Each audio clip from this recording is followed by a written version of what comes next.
नमस्कार, आप सभी का स्वागत है दूरदर्शन के विशेष कार्यक्रम प्रबोध में। प्रबोध एक ऐसा मंच है जहां सूचना, सोच और समाधान के साथ हम चर्चा करते हैं उन विषयों पर जो समाज को एक नई दिशा देते हैं।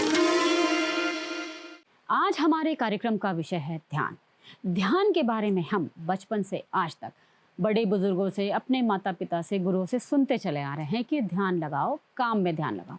लेकिन ध्यान लगाए कैसे, इस बारे में नहीं पता होता। तो आज हम ध्यान के बारे में जानेंगे कि ध्यान वास्तव में है क्या, कब और कैसे और क्यों करना चाहिए। इस बारे में आज हम विस्तार से जानेंगे senior IPS officer Shrimati Ruchivardhan Mishra से। वर्तमान में वे पुलिस मुख्यालय में आईजी एडमिन के रूप में अपनी सेवाएं दे रही है। तो नमस्कार रुचि मैडम, आपका हमारे इस कार्यक्रम में बहुत बहुत स्वागत है। नमस्कार, थैंक यू। मैम, मेडिटेशन से जुड़ी हुई तो हम बहुत सी बातें आपसे करेंगे, लेकिन हम आपसे थोड़ा सा व्यक्तिगत भी कुछ बातें करना चाहेंगे कि जब आप डीआईजी थे इंदौर में, उस समय आप बड़े सुर्खियों में थे और उस वक्त जो इंदौर का जो माहौल था, वहाँ पर क्राइम भी बहुत ज़्यादा हो रहे थे और उस समय आपने बहुत अच्छी नई पहल की और उन पहल के बारे में भी हम जानना चाहेंगे। और साथ ही आपने वहाँ पर पुलिस बल में योग की शुरुआत की। लेकिन हम शुरुआत करेंगे कि आपने ये ध्यान करना और हृदय से ध्यान करना, इसे आपने कैसे सीखा और कैसे आपने इसे अपने जीवन में लाने की कोशिश की है? देखिए, मैंने तो ध्यान ऐसे शुरू किया कि मैं जैसे ही 18 वर्ष की हुई और कॉलेज में गई तो मेरे मौसा जी इसमें प्रशिक्षक थे हार्टफुलनेस मेडिटेशन में, और उन्होंने मुझे यूँ ही पूछा कि 18 के हो गए हो तो चलो ध्यान करना शुरू करो। तो मैं तुरंत तैयार हो गई, क्योंकि मेरी पृष्ठभूमि थी, सरस्वती विद्यालय से पढ़ी हुई थी, तो योग, ध्यान, संगीत, संस्कृत, इन सब चीज़ों में मेरी एक स्वाभाविक रुचि थी। मैंने यूँ ही शुरू किया कि ध्यान एक अच्छी चीज़ है, सबको पता है ध्यान एक अच्छी चीज़ है, तो चलो मैं करके देखती हूँ। तो ऐसे मैंने शुरू किया। कुछ समय लगा, ध्यान में चैलेंज लगता है लोगों को, लेकिन कुछ समय तक करने के बाद एक ध्यान मेरा ऐसा हुआ कि जिसको कहते हैं कि बिल्कुल आपके अंतःचक्षु खुल जाना, या आपको ये हृदय से गाइडेंस मिल जाना कि हाँ, ये चीज़ कुछ बहुत ही ज़बरदस्त है। हुआ कुछ यूँ कि ध्यान में मैं एक दिन बैठी और थोड़ा-सा मूड मेरा लो था, और 40-45 मिनट करीबन ध्यान करने के साथ में मुझे लगा कि मैंने एक तरीके से अपना मूड मीटर, आजकल मूड मीटर होते हैं, तो वो उसको मैंने ऑब्ज़र्व किया कि वो अगर उसका कोई काटा रहा हो तो वो डाउन से ऐसा यूँ होते बिल्कुल 180 डिग्री टर्न होकर के मेरे अंदर इतनी पॉजिटिविटी, इतनी सकारात्मकता और खुशी का भाव, साहस का भाव और आत्मविश्वास मैंने महसूस किया उस संक्षिप्त से वही 35-40 मिनट के सत्र में, कि मुझे लगा कि यार जीवन में अभी, ये मैं बात कर रही हूँ जब मैं अपने छात्र जीवन में थी, तो स्वाभाविक बात है कि करियर सामने नहीं था, क्लियर नहीं था। करियर के बाद फिर शादी ब्याह के ऑप्शन आते हैं, तो जीवन में उस समय कुछ भी स्थायी सामने नहीं समझ में आ रहा था। लेकिन मुझे ये समझ में आ गया कि ये एक ऐसी चीज़ है जो मेरे साथ स्थायी होने जा रही है, तो ऐसे मैंने ध्यान को शुरू किया। लेकिन अगर हम आज के परिप्रेक्ष्य की बात करें तो बच्चे 5th स्टैंडर्ड में या 5 साल से जब बड़े होने तभी उनके टेंशन शुरू हो जाती है, लोग करियर की बातें करने लगते हैं, पेरेंट्स करियर की बातें करने लगते हैं और इतना ज़्यादा स्ट्रेस में रहते हैं। तो क्या जब बच्चे छोटे हैं, 5 साल से ऊपर के, वो थोड़ा-थोड़ा समझने तो लगते हैं, क्या उनको तभी से मेडिटेशन करना चाहिए कि जिससे कि उनको आगे बढ़ने में हेल्प मिले और जो पेरेंट्स हैं वो भी उनके साथ सपोर्ट करें? बहुत ज़रूरी है आज के समय में, क्योंकि आज के समय में बच्चों का एक्सपोज़र बहुत ज़्यादा है सोशल मीडिया के माध्यम से, इंटरनेट के माध्यम से।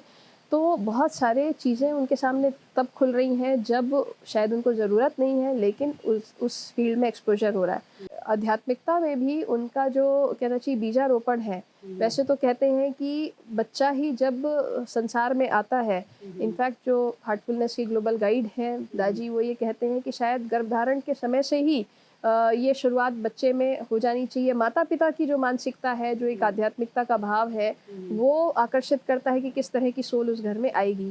तो आध्यात्मिकता की शुरुआत शायद हमारे आने के पहले से ही हो जाती है।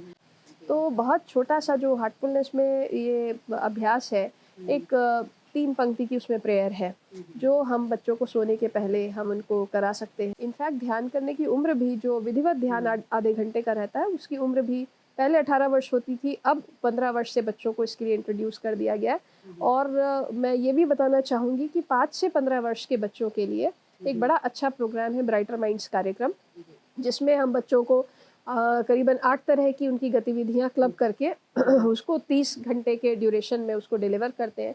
और इसमें उनका ये रिलैक्सेशन अभ्यास, डायरी राइटिंग, गोल सेटिंग और relaxation music and blindfold activity, जिससे उनका जो कॉग्निटिव डेवलपमेंट है, जो संज्ञानात्मक कौशल है, वो डेवलप हो सके, जिसको हम गट फीलिंग भी कहते हैं या इंट्यूशन भी कहते हैं। तो उससे उनको जीवन में निर्णय लेने में किस तरीके से वो बेहतरी से आगे बढ़ सकते हैं। और साथ ही ब्रेन एक्सरसाइजेज उनको कराई जाती हैं, जिसमें लेफ्ट एंड राइट ब्रेन का एक बैलेंस्ड डेवलपमेंट, जिससे कि वो एनालिटिकल स्किल्स और क्रिएटिव स्किल्स इन दोनों के कॉम्बिनेशन के साथ में वो आगे बढ़ पाए।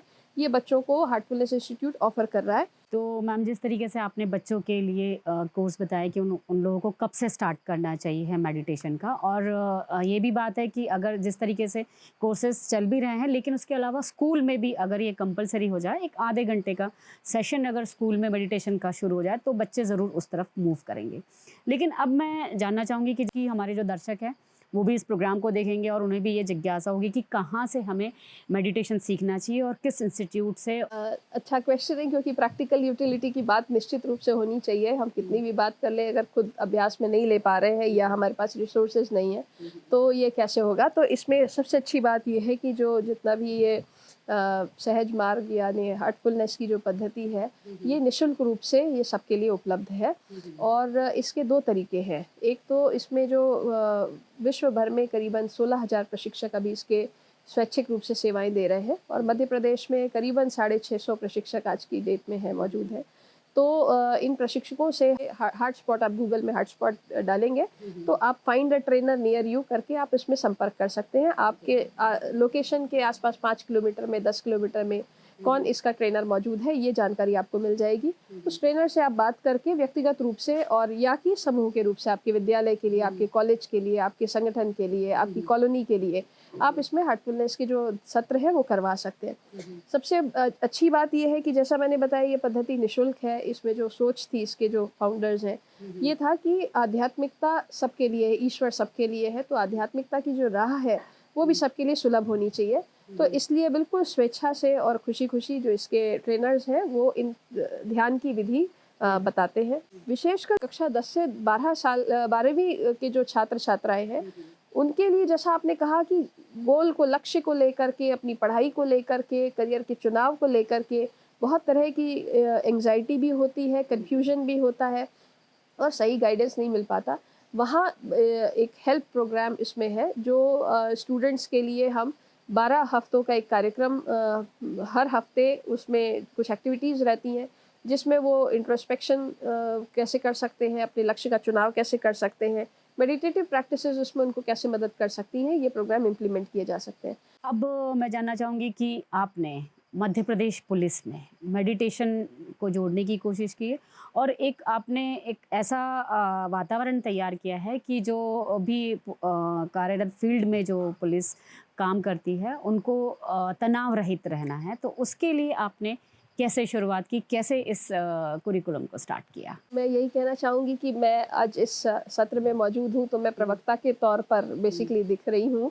और इस सब के पीछे जो प्रेरणा है हमारे इस इनिशिएटिव के पीछे, वो हमारे डीजीपी श्री कैलाश मकवाणा जी का एक बहुत उनका एक कंसर्न विभागीय कर्मचारियों के लिए है कि हम कैसे हमारे कर्मचारियों को तनाव मुक्त होने में हम उनको मदद करें, ऐसे क्या प्रयास करें जिससे उनका तनाव कम करने में और उससे उनके शारीरिक और मानसिक स्वास्थ्य को बेहतर करने में उनको मदद मिले। ये उनका एक बड़ा कंसर्न था। जब उन्होंने पिछले साल ज्वाइन किया तो उनको हमने अवगत कराया कि प्रशिक्षण की जो हमारी संस्थान है उसमें ये मेडिटेशन के सत्र हमारे चल रहे थे 2022 से, और एक जो ट्रेनिंग का सेटअप होता है उसमें मेडिटेशन, चूँकि योग की क्लासेस होती ही हैं, पीटी परेड और बहुत सारे कार्यक्रम होते हैं, तो उसके साथ में ध्यान को इंट्रोड्यूस किया गया। अनुराधा शंकर मैडम इसमें एडीजी ट्रेनिंग थी, जिन्होंने ये कोर्सेज को अनुमति दी, और उसके परिणाम बड़े हमको प्रोत्साहनकारी परिणाम हमको सामने देखने को मिले,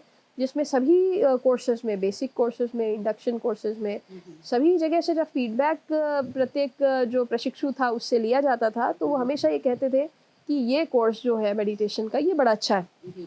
और साथ ही वो ये इमीडिएट बेनिफिट्स में बहुत तरह के बेनिफिट्स उन्होंने रिपोर्ट किए कि हमको हमारी नींद की क्वालिटी इम्प्रूव हुई है, हमारा गुस्सा कम हुआ है, हमको हल्कापन हमको लगने लगा है। और ये मैं बता रही हूँ कि मात्र आधे घंटे के सत्र के दौरान ये फीडबैक्स इस तरह के आते थे।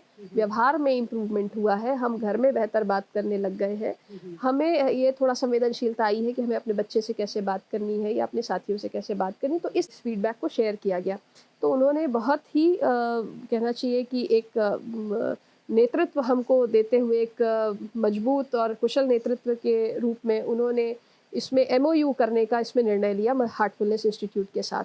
और 2 फरवरी 2025 को इसी वर्ष ये एमओयू किया गया। और साथ ही ये भी एनविजन किया गया कि हम इन ड्यू कोर्स हम पुलिस डिपार्टमेंट में ही अपने ट्रेनर बना सके, ताकि हमारे पास अपना एक पूल हो और हम इसको स्थायी रूप से, एक सस्टेनेबल रूप से हम इस प्रोग्राम को जारी रख सके। तो इस प्रकार से ये कार्यक्रम मध्य प्रदेश पुलिस में प्रारंभ हुआ। तो मैम, जिस तरीके से आपने बताया कि पुलिस डिपार्टमेंट में पूरे ऑल ओवर मध्य प्रदेश में एक अच्छी पहल हुई है कि जो जितने भी फील्ड में रहने वाले पुलिस हो या ऑफिसेस में जो पुलिस में काम करे, उन सबको एक मेडिटेशन करने का एक मौका मिल रहा है, एक अपॉर्चुनिटी मिल रही है, और ये शुरुआत बहुत अच्छी है। लेकिन इसके अलावा एक और बात भी हम कहना चाहेंगे कि आपके इस प्रयास से शायद पुलिस हाउसिंग कॉरपोरेशन एक ऐसा बिल्डिंग तैयार करे कि जहाँ पर जिसको भी योग करना हो, ध्यान करना हो, तो उस जगह जाए और कभी भी किसी भी वक्त जाए और वहाँ जाकर अपना ध्यान कर सकते हैं। बिल्कुल ज़रूरी है, एक इस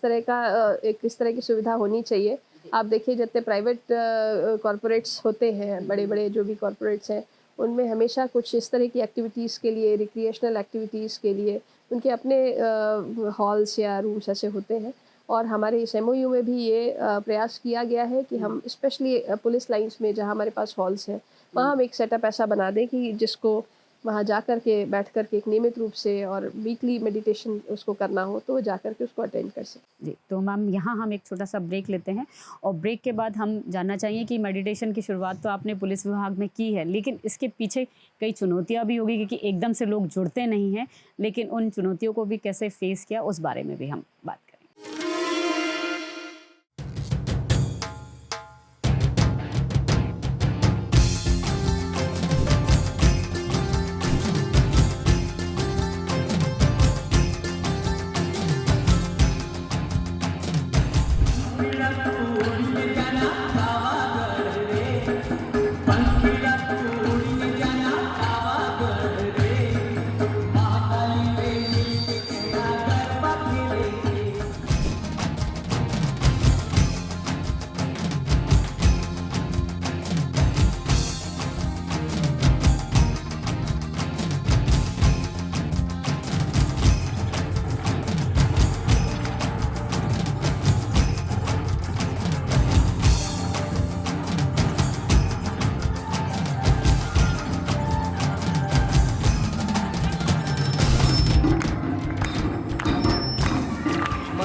ब्रेक के बाद आपका फिर से स्वागत है। अब मेडिटेशन की हम बात कर रहे थे, आपने पुलिस विभाग में एक तो स्टार्ट भी करा दिया, लोग उसमें जुड़ भी गए, लेकिन जब जुड़ने से पहले ये तो बड़ा आसान होता है कि लोग जुड़ गए, लेकिन उसके पीछे बहुत बड़ा एक प्रयास होता है, बहुत मेहनत होती है, कड़ी मेहनत होती है। तो किस तरीके की चुनौतियाँ आपने देखी कि जब आपने इसकी शुरुआत की तो कैसे लोग जुड़े? पहले 1, 2, 3 किस जगह पे आपको कैसा रिस्पॉन्स मिला और उसके बाद धीरे-धीरे लोगों के अनुभव शेयर हुए तो ये चीज़ आगे बढ़ती गई? देखिए बिल्कुल अच्छा आपने ये सवाल पूछा है, क्योंकि जब ट्रेनर्स हमारे थानों पर पहुँचे तो बहुत जगह से रिस्पॉन्स मिला कि अभी तो हमारे पास टाइम नहीं है, या हमारे पास अभी फोर्स नहीं है, या हम इतने टेंशन में हैं तो हम ध्यान करने कैसे बैठे। तो ये हुआ। तो कई हमने इसमें नोडल ऑफिसर्स बनाए थे, एडिशनल एसपीज और जो स्टाफ के की ऑफिसर्स हैं। तो फिर उन लोगों से बात करनी पड़ी कि इसको इंट्रोड्यूस किया जाए। तो थोड़ा-सा ये चुनौती ज़रूर है हमारे थानों पर कि जिस समय हमको ये करना हो, तो आधे घंटे के लिए, हालाँकि मात्र आधे घंटे का ही समय निकालना है, लेकिन फिर भी एक जो रिसेप्टिविटी, एक एक्सेप्टेंस कि हाँ, हमको बैठना है। इस वजह से क्योंकि एक वर्कलोड जो पुलिस में है, जिस तरह के एनवायरनमेंट में वो लगातार हैं, उसमें पहले तो व्यक्ति सोच ही नहीं पाता कि हम ऐसे सेटल्ड होकर के थोड़ी देर के लिए हम खुद के लिए बैठ पाएँ। लेकिन जब ये प्रयोग शुरू हुआ, इसके परिणाम आने लगे, तो लोगों के लिए बड़ी सहजता होती गई। तब वो धीरे-धीरे बढ़ते गया। हाँ, एक और बात भी मैं जानना चाहूँगी कि जब इसकी शुरुआत हुई मेडिटेशन की, तो जनरली जो फील्ड में और थानों में जो पुलिस बल रहता है, वो तो तनाव में तो रहता ही है और उसका जो व्यवहार होता है, वो भी बड़ा एग्रेसिव होता है, बहुत ज़्यादा गुस्से वाला होता है। कोई अगर अपनी एप्लीकेशन लेने भी जाता है, तो वो लोग मतलब इस तरीके से बात करते हैं कि जो कंप्लेंट जो मतलब शिकायत करता है, उसे भी बड़ा डर लगने लगता है कि वो क्या बोले और क्या नहीं बोले। तो इसमें जो एंगर मैनेजमेंट है, उसको और जो संवेदना है, उसको बदलने में कैसे ये हेल्प किया मेडिटेशन? देखिए, पुलिस के व्यवहार को लेकर के ये जो पुलिस की छवि को जिस तरीके से समाज के सामने आती है, वो बड़ी चिंताजनक बात है। और किसी भी शासकीय विभाग के लिए, विश्व के किसी भी पुलिस संगठन के लिए, ऑर्गेनाइजेशन के लिए एक बड़ा चैलेंज है कि हम किस तरीके से हमारे जो फील्ड के जो हमारे कटिंग एज लेवल के जो हमारे ऑफिसर्स हैं, जो हमारा कांस्टेबल है, जो सड़क पे खड़ा हुआ है, उसके व्यवहार को किस तरीके से हम बैलेंस कर पाएँ, सही व्यक्ति के साथ सही निर्णय ले सके, सही संवेदना रख सके।